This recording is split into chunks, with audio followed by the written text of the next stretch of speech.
Good morning student. आज हम करने जा रहे हैं क्लास 10th का 12.2 एक्सरसाइज का क्वेश्चन नंबर 5।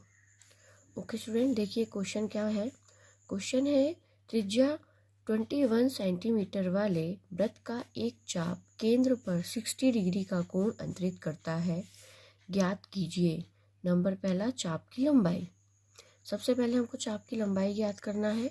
दूसरा क्वेश्चन है चाप द्वारा बनाए गए त्रिज्यखंड का क्षेत्रफल। और तीसरा क्वेश्चन है संगत जीवा द्वारा बनाए गए वृत्तखंड का क्षेत्रफल। ठीक है, चलिए इसमें त्रिज्या दी है हमें 21 सेंटीमीटर, केंद्र पर जो कोण बन रहा है वो दिया है 60 डिग्री, और हमको चाप की लंबाई ज्ञात करना है। चलिए सॉल्व करते हैं क्वेश्चन।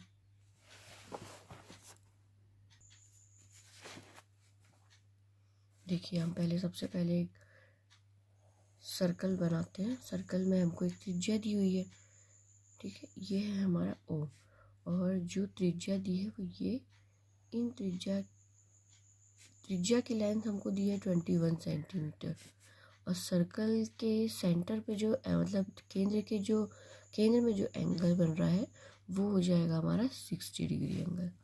फर्स्ट क्वेश्चन सॉल्व कर रहे हैं। हमें दिया गया है, क्या दिया है भाई, देखिए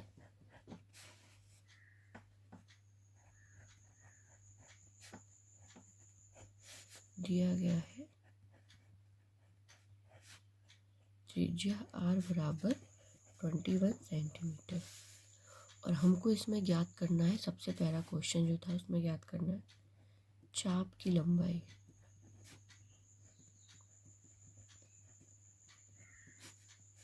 है ना, तो चलिए चाप की लंबाई बोल रहा है, मतलब कि हमको ये याद करना है परिधि।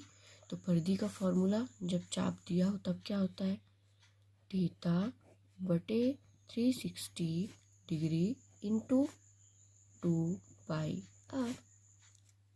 ओके, वैल्यू पुट कर देते हैं। चलिए, theta means 60 degree upon 360 multiply 2 into pi की वैल्यू हमको यहाँ पे नहीं रखते हम, पाई की वैल्यू पाई ही रहने देंगे, और आर हमारे को दिया है 21। देखिए स्टूडेंट, ये अगर 21 है तो ये भी 21 होगा, बिकॉज सर्कल में जितने भी रेक्टेंगल होते हैं, सॉरी त्रिज्या होती है हमारी, रेडियस होती है, सारी इक्वल होती है। देन ये रेडियस और ये रेडियस दोनों इक्वल होगी 21 सेंटीमीटर। अब इसको हम सॉल्व करते हैं।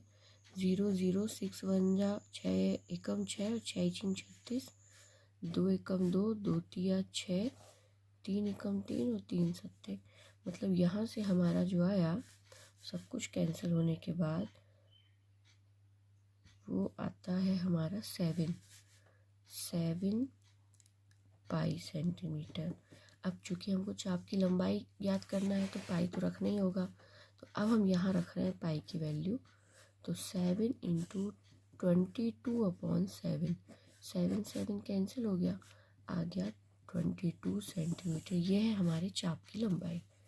ओके, अब इसी में सेकेंड क्वेश्चन जो है वो हमसे बोल रहा था चाप द्वारा बनाए गए, ये दिया है चाप द्वारा बनाए गए त्रिज्यखंड का क्षेत्रफल। चाप द्वारा बनाए गए त्रिज्यखंड का क्षेत्रफल भी ज्ञात करना है। चलिए देखते हैं, लिखते हैं सबसे पहले हम चाप द्वारा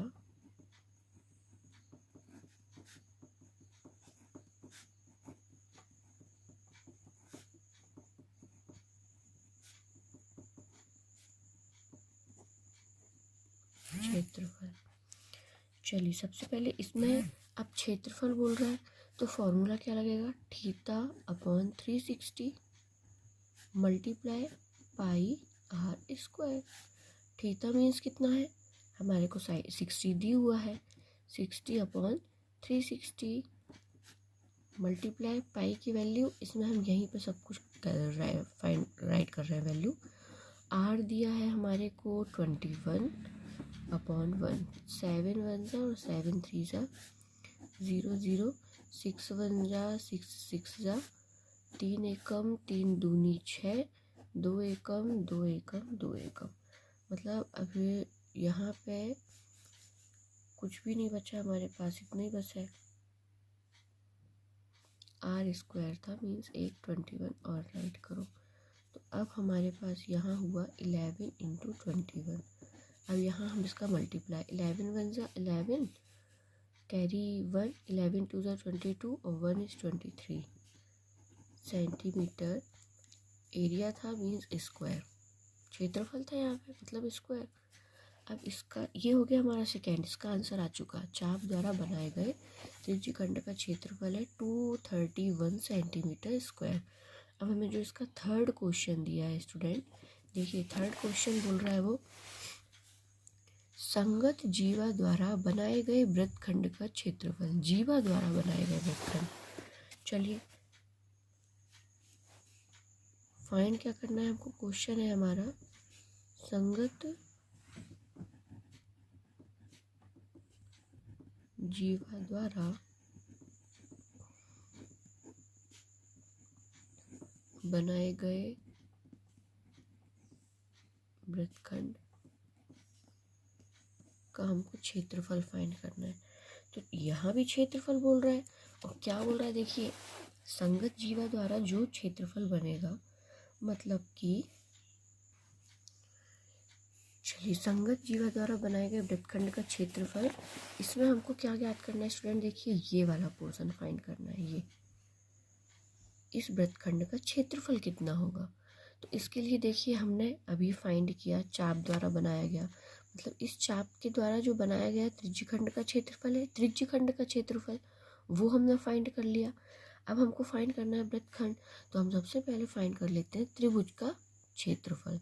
ओके, तो ध्यान दीजिए त्रिभुज के क्षेत्रफल में यहाँ 90 डिग्री का एंगल भी बन रहा है, तो उसे भी साथ में लेके चलेंगे और त्रिभुज का क्षेत्रफल भी। ओके, चलिए तब हम निकालते हैं यहाँ पे। सबसे पहले त्रिभुज नेम दे देते हैं इसको, ये ओ तो है, इसे देते हैं ए बी। त्रिभुज ओ ए बी का क्षेत्रफल, ओ ए बी का क्षेत्रफल बराबर होता है सूत्र 1/2 गुणित लेंथ गुणित हाइट। ये होता है ट्रायंगल का एरिया का फॉर्मूला। बट यहाँ पे हमको साइन थीटा भी दिया है, तो हम साइन थीटा की वैल्यू भी राइट करते हुए चलते हैं। ठीक है, तो साइन थीटा हमारे को दिया है sine 60 degree, sine 60 degree 1/2 into L है हमारे पास 21 और एच भी है 21, दोनों 21 दिए। ठीक है स्टूडेंट, अब साइन 60 की वैल्यू कितनी होती है, देखिए यहाँ राइट करेंगे। ओके स्टूडेंट, तो साइन 60 की वैल्यू होती है √3/2 इंटू 1/2 इंटू 21 इंटू 21। अब इनको सबको मल्टीप्लाई कर देते हैं। चलिए, तो 21 और 21 का स्क्वायर स्टूडेंट आपको लर्न हो तो इसका स्क्वायर होता है 441। और यहाँ पे देखिए √3 का 1 में मल्टीप्लाई करेंगे तो √3 और 2 2 ज़ा 4, मीन्स यहाँ 441 तो आया है 441, और इसके साथ आ जाएगा √3/4। ये हुआ हमारा वैल्यू है इसकी, और ये हो गया ट्रायंगल का त्रिभुज ओ ए बी का क्षेत्रफल। ओके, अब हमारा सबसे पहले त्रिभुज खंड का क्षेत्रफल ये जो आया था, इसमें हम उसको माइनस कर देंगे तो हमारा संगत जीवा द्वारा बनाए गए वृत्तखंड का क्षेत्रफल आ जाएगा। चलिए, अतः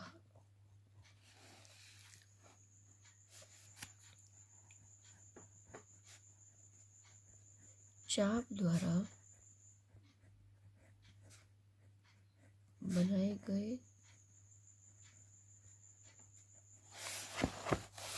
त्रिज्य खंड का क्षेत्रफल माइनस त्रिभुज ओ ए बी का क्षेत्रफल। तो चाप द्वारा बन रहा था हमारे पास 231 माइनस 441 √3/4। अब इसको सॉल्व कर लें, और इसको सॉल्व करने के बाद चलिए सॉल्व ना करके हम इसका आंसर यही बनाते हैं, 231 ही था ना, हाँ, तो 231 माइनस 441 √3/2 क्षेत्रफल है मतलब सेंटीमीटर स्क्वायर। ये हुआ हमारा आंसर। ओके स्टूडेंट, चलिए देखते हैं क्वेश्चन नंबर 6। क्वेश्चन नंबर 6 बोल रहा है 15 सेंटीमीटर त्रिज्या वाले एक वृत्त की कोई जीवा केंद्र पर 60 अंश का कोण अंतरित करती है। संगत लघु और दीर्घ वृत्तखंडों के क्षेत्रफल ज्ञात कीजिए। यहाँ पाई की वैल्यू हमें राइट करना है 3.14 और √3 की वैल्यू भी हमको यहाँ पे दी हुई है। देखिए यहाँ पे भी 60 दिया है हमको, त्रिज्या दिया है हमको 15 सेंटीमीटर।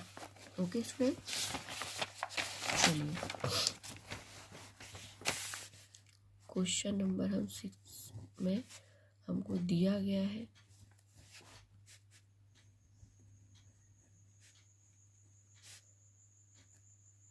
r बराबर 15 सेंटीमीटर और थीटा बराबर हमको यहाँ दिया है 60 डिग्री। ओके, चलिए अब सबसे पहले हम डायग्राम शो कर लेते हैं। ये है हमारा सेंट्रल पॉइंट, ये हो जाएगी हमारी त्रिज्या हमारे को दी है 15 सेंटीमीटर, एंगल दिया है 60। चलिए सबसे पहले तो हम ट्रायंगल में जो त्रिज्यखंड का क्षेत्रफल है उसको फाइंड करते हैं। तो वो चाप द्वारा बनाए गए, ये चाप द्वारा जो त्रिज्यखंड का बन रहा है क्षेत्रफल उसे फाइंड करना है।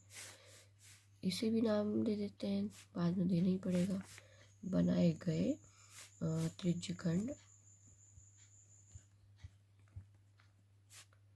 ट्रायंगल OAB का क्षेत्रफल। फॉर्मूला क्या हो जाएगा, क्षेत्रफल है मतलब कि थीटा बटे 360 पाई r स्क्वायर। वैल्यू पुट करते हैं, थीटा दिया है हमारे को 60 अपॉन 360 इंटू पाई की वैल्यू राइट करते हैं 3.14 हमें दिया हुआ था यहाँ पे, और r है 15 इंटू 15 अपॉन 1 कर लेते हैं तो इसके इक्वल हो जाएगा 0 0 6 1 जा 6 6 जा 3 2 जा और 3 5 जा। ओके स्टूडेंट, यहाँ इसको 100 कर लेते हैं, दैट डेसिमल हट गया। 2 1 जा और 2 1 जा 2 5 जा 2 7 जा। अब इसका हमको मल्टीप्लाई करना है, बचा क्या क्या 157 इंटू 5 इंटू 15 अपॉन 100। देखिए स्टूडेंट अभी और कैंसिल होगा 5 से, ये 15 से, बट हम अपॉन में 100 सेफ रखेंगे ताकि वो इजीली डेसिमल में कन्वर्ट हो जाए। अब हमें ओनली इनका मल्टीप्लाई करना है। मल्टीप्लाई करेंगे 15 5 का 15 में करते हैं तो 3 डिजिट हो जाएगा 157 इंटू 5 25 हासिल 2 5 1 5 और 7 बटे 100। चलो इनका मल्टीप्लाई करते हैं स्टूडेंट। इनका मल्टीप्लाई करेंगे तो आएगा 11775 अपॉन 100। 100 है मीन्स अब डेसिमल लग जाएगा 2 नंबर के पहले, तो 117.75 सेंटीमीटर स्क्वायर। बिकॉज एरिया है यहाँ, क्षेत्रफल है, इसलिए यहाँ स्क्वायर हो जाएगा। ओके स्टूडेंट, अब हम इसमें भी फाइंड करेंगे त्रिभुज OAB का क्षेत्रफल। देन त्रिभुज OAB का क्षेत्रफल, इसमें भी देखिए फॉर्मूला जो होगा 1/2 into length into height, but 60 degree दिया है तो यहाँ हमको लेना पड़ेगा sin 60। चलिए sin 60 की वैल्यू अभी हमने राइट की थी √3/2 इंटू 1/2 इंटू दोनों हमको 15 है हमारे पास, 15 इंटू 15/1। तो 15 का स्क्वायर होता है 225 और यहाँ होगा √3/2। कैंसिल कुछ हो ही नहीं रहा है, इतना ही रहने देते हैं इसका। अब हम आगे क्या फाइंड करेंगे, देखिए फिर से अब हमसे उन्होंने क्वेश्चन में लघु वृत्तखंड का क्षेत्रफल पूछा है। तो लघु वृत्तखंड के क्षेत्रफल के लिए अब हमने जो चाप द्वारा बनाया गया त्रिज्यखंड का क्षेत्रफल था ये, और इसमें हमने जो ट्रायंगल निकाला है उसका क्षेत्रफल, इसको माइनस कर देंगे, आंसर आ जाएगा। चलिए लघु वृत्तखंड का क्षेत्रफल बराबर हो जाएगा त्रिज्यखंड ट्रायंगल OAB का क्षेत्रफल, त्रिज्यखंड ट्रायंगल और फिर ट्रायंगल माइनस ट्रायंगल OAB का क्षेत्रफल। बस इसे माइनस कर देते हैं। चलिए किसको पहला हमारा आंसर आया था 117.75, माइनस करना है हमको 225√3/2। चलिए यहाँ तो इस क्वेश्चन में हमें √3 की भी वैल्यू बोली गई है। √3 की वैल्यू मतलब ये भी वैल्यू राइट करनी पड़ेगी, वहाँ पर पुट करना है हमको, वैल्यू रखना है। तो 117.75 माइनस 225 और √3 की वैल्यू हमारे को दी है 1.73, यही है ना 1.73, और अपॉन में यहाँ पे 4 है स्टूडेंट, ये देखिए यहाँ 2 2 ज़ा 4 है ना, तो अपॉन में 4। चलिए अब इनका मल्टीप्लाई और फिर डिवाइड, 4 से डिवाइड, तो 117.75 माइनस इनका मल्टीप्लाई कर देते हैं हम। चलिए डेसिमल पहले हटाते हैं यहाँ से, मल्टीप्लाई करने के पहले 225 इंटू 173 अपॉन हो जाएगा 4 इंटू 100।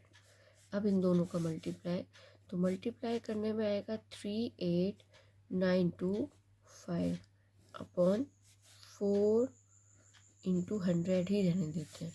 यहाँ 117.75 है, ठीक है। तो अब देखिए यहाँ 4 है, हम इसको कैंसिल करेंगे, 4 एकम 4, 4 नाम 36, बचा यहाँ से 2 और 0, 4 सत्ते 28, 1 बचा और 2, तो 4 तिया 12, कुछ भी नहीं बचा। अब 4 एकम 4, अब 1 बचा, लगाए दशमलव, 4 दूनी 8, 2 बचा, 4 पंचे 20, इतना आया डिवाइड करने में। ओके।